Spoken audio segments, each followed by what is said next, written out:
Note 13 serisi ülkemizde tanıtıldı. Peki almaya değer mi derseniz? Herkese merhaba dostlar, ben Ozan. Bu videoda Note 13 Pro'ya yakından bakacağız ve bu fiyatları almak mantıklı mı son bölümde konuşacağız. Sesim biraz farklı geliyor olabilir çünkü 3-4 gündür hastayım ve hala iyileşemedim. Sesim için şimdiden kusura bakmayın ve bana destek vermek, bu videoların devamı için de videoyu beğenmeyi ve abone olmayı unutmayın. Şimdi ilk olarak kutu içeriğiyle başlarsak oldukça sade ve şık bir kutuyla birlikte geliyor.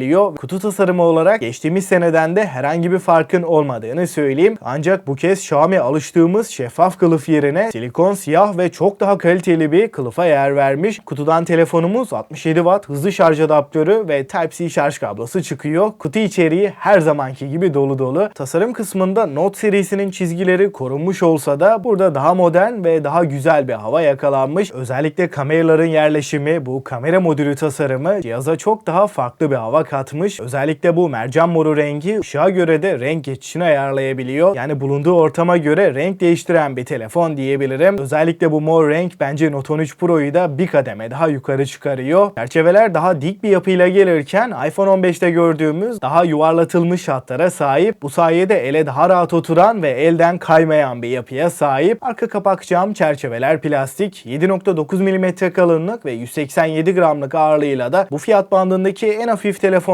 kalınlık ortalama seviyede ve genel tasarım açısından Poco X6'dan da X6 Pro'dan da hem dış görünüş hem de kullanım kolaylığında Note 13 Pro kesinlikle önde. Ve bana sorarsanız tasarım kısmında Redmi Note serisinde en beğendiğim telefon Note 13 Pro diyebilirim. Ekrana baktığımızda 6.67 inç AMOLED Full HD Plus çözünürlük 120 Hz tazeleme ile birlikte geliyor. HDR10 Plus, Dolby Vision, 12 bit renk derinliği gibi bir ekranda görebileceğimiz en üst düzey teknolojileri Note 13 Pro'da görebiliyoruz. Ekranda renkler, canlılık, kontrast oranı her açıdan oldukça üst seviye. Parlaklık olarak hem Note 12 Pro'dan hem de rakiplerinden çok ciddi şekilde ayrışıyor. 1800 nit maksimum parlaklığı Note 13 Pro'da görebiliyoruz. Güneşli havalarda, ışığın yoğun olduğu ortamlarda, evde, dışarıda herhangi bir görme zorluğuyla kesinlikle karşılaşmıyoruz. Akıcılık ve görsel kalite bir o kadar üst seviyeyken parlaklığında bu kadar yüksek olması orta segmentte Note 13 Pro'yu kesinlikle rakipsiz kılıyor. Açıkçası ekran ve tasarımda eleştirebileceğim hiçbir nokta yok diyebilirim. Fakat Yonga seti yani işlemci beni biraz üzdü. Çünkü performansta Note 12 Pro'ya göre çok bir geliştirme yok. Note 13 Pro'da orta segmentin en güncel işlemcisi Snapdragon 7S Gen 2 ile karşılaşıyoruz. 4 nanometre bu işlemcimiz Snapdragon 778G'nin geliştirilmiş bir versiyonu diyebilirim. 7 Plus Gen 2 ile karıştırmayın. 7S Gen 2 tam olarak Snapdragon 7 Gen 1 ile 778G arasında. Yani performansta kesinlikle orta segmenti olduğunu belli ediyor. Burada oyunlarda düşük ve orta grafiklerde 60 FPS'i rahatlıkla verebiliyorken Call of Duty gibi yüksek grafikli oyunlarda uzun süreler oynasak bile performansta herhangi bir düşüş, ara ara kasma doğma sorunlarıyla da hiçbir şekilde karşılaşmayacağız. Fakat burada yüksek grafikler veya 90 FPS gibi bir beklentiniz olmasın. Telefonda odağınız oyun değilse genel kullanım için 7S Gen 2 kesinlikle yeterli. 8 GB RAM ve 256 GB depolamayla da birlikte geliyor. Uzun süre telefonu zorladığımızda oyun oynadığınız zaman da en fazla 42-43 dereceleri görüyor. Yani 7S Gen 2'nin aşırı bir ısınması yok. Kamera kısmında Samsung'un ISOCELL HP3 sensörü kullanılmış. 200 megapiksellik ana kameramız f1.65 ve OIS desteğine sahip. İkinci kamera 8 megapiksel ultra geniş ve 2 megapiksellik makro kameramız var. Özellikle ana kamera ile gayet iyi sonuçlar ortaya çıkartıyor ve OIS desteğiyle beraber genel fotoğraf kalitesinin ana kamerada oldukça iyi olduğunu da rahatlıkla söyleyebilirim. Fakat yardımcı kameralar ana kameraya oranla kesinlikle geride. Ön tarafta Xiaomi'nin alıştığımız 16 megapiksellik f2.45 Full HD 60 FPS çekebilen bir kamerayı görüyoruz. Arka kamerayla da 4K 30 FPS'te OIS'in iyi bir şekilde çalıştığını kesinlikle söyleyebilirim. 4K 30 FPS'te OIS genel anlamıyla işini iyi yapıyor. Orta segment bir cihazı oranla video kalitesi, stabilizasyonda kesinlikle başarılı. Düşük ışıkta da idare ederken genel kamera performansı özellikle de ana kamerada Note 12 Pro'ya oranla bariz şekilde geliştirilmiş ve orta segmentte de en iyi kameralardan biri. 5100 mAh batarya, 67 Watt hızlı şarj desteğini Note 13 Pro'da görüyoruz. Kutu içeriğinden çıkan 67 Watt'lık adaptörle de ortalama 48 dakikada tam olarak şarj edebiliyoruz. 120 Hz'de genel gündelik bir kullanımda 8 saatlik ekran sürelerini rahatlıkla görebilmek mümkün. Oyun odaklı Artı performans odaklı bir kullanımda da bu süreler 6 saat civarında. Hem 7S Gen 2 hem de MIUI 14'ün optimize çalışması burada batarya performansını ciddi anlamda etkiliyor ve çoğumuz için bir günü rahatlıkla çıkartacak bir batarya performansına sahip. Yazılımda Android 13 ve MIUI 14 ile kutudan çıkıyor. 3 yıl Android, 4 yılda güvenlik güncellemelerini almaya devam edecek. Burada neden HyperOS ile gelmedi diye sorarsanız, çünkü Note 13 Pro 3 ay önce Çin'de tanıtıldığı için o zaman HyperOS çıkmamıştı. O yüzden MIUI 14'te geliyor. Arayüz deneyiminde, arayüz performansında da MIUI 14 ve 7S Gen 2 oldukça optimize ve bu noktada yazılım konusunda da herhangi bir problem yaşamayacağız. Kablosuz bağlantılarda Wi-Fi 5, Bluetooth 5.2, 5G ve NFC'yi görürken stereo Dolby Atmos hoparlörlerde Note 13 Pro'ya konumlandırılmış. Güvenlik kısmında ekran altı parmak izi okuyucuyla beraberiz. Gayet hızlı ve stabil bir şekilde çalışıyor. Suya ve toza karşı da IP54 ile beraber olası su sıçramalarına karşı korunuyor. Dostlar, şimdi her zamanki gibi en önemli kısım, yani fiyat ve değerlendirmeye geçersek, videonun bu kısmını sonradan çekiyorum. Çünkü ülkemizdeki fiyatların açıklanmasını bekledim. Note 13 Pro 12 GB RAM, 512 GB depolamayla Avrupa'da 379 Euro iken Xiaomi bu kez neredeyse hiçbir fiyat düzenlemesi yapmamış ve Note 13 Pro'yu 22.000 TL'ye getirmiş durumda. Burada aslında uygun fiyatlı olarak 8 GB'lık versiyonunda mutlaka gelmesi gerekiyordu. Şu ana kadar da özellikle Redmi Note serisinde 5G modellerini fiyat olarak da genel deneyimiyle de beğenen bir editör olarak Note 13 Pro 5G önceki modellerden çok daha ayrı bir konumda ve bu fiyata hiçbir alınabilirliği yok. Genel toplamda kötü bir cihaz değil, 300 Euro bandında tercih edilebilir. Yani yurt dışı olarak alınabilir. Fakat garantili fiyatlarıyla diğer rakipleriyle değil, Xiaomi'nin kendi içinde bile rekabet edebileceğini düşünmüyorum. Ve uzun zamandır Xiaomi'de fiyat olarak bu kadar kötü konumlandırılan bir telefon görmemiştik. 12 GB RAM'li X6 Pro 19.000 iken Xiaomi Note 13 Pro'yu ancak pazarlama stratejisi, yani farklı kanallara sürekli reklam vererek sattırabilir. Bunun dışında teknolojiden az da olsa anlayan veya kanalımızı takip eden birinin Note 13 Pro'yu bu fiyatlara alacağını hiçbir şekilde düşünmüyorum. Objektif olarak değerlendirdiğimde fiyatına oranla geride kalmayan 3 noktası var. Tasarım, ekran ve batarya performansı. Bunun dışında kamerada, performansta çok ciddi şekilde geride kalıyor. Yani uzun zamandır beklediğim Note 13 Pro'yu maalesef öneremeyeceğim. Sadece yurt dışı olarak uygun fiyata bulursanız alınabilir. Bu fiyatlarla garantili olarak hiçbir şansı yok. Burada depolama veren bir avantaj gibi gözükse de zaten Snapdragon 7S Gen 2 performans olarak uçup kaçan bir işlemci değil. O yüzden 8 GB RAM bile bu sistem için fazla yeterli. Yani bu donanıma 12 GB versiyon hiç gerekli değil. Ama burada Xiaomi beklediği etkiyi alamazsa, eğer Poco X6'ya yakın bir fiyatta 8 GB RAM'li Note 13 Pro önümüzdeki süreçte gelirse tekrardan değerlendirebiliriz. Şu anki fiyat ve donanımıyla Note 13 Pro beni hayal kırıklığına uğrattı. Peki sizce Note 13 Pro nasıl olmuş? Bu fiyata almak mantıklı mı? Görüşlerinizi mutlaka bekliyorum. Bana destek vermek ve bu videoların devamı için de abone olup bildirimleri açmayı unutmayın. Ben Ozan ve bir sonraki videoya kadar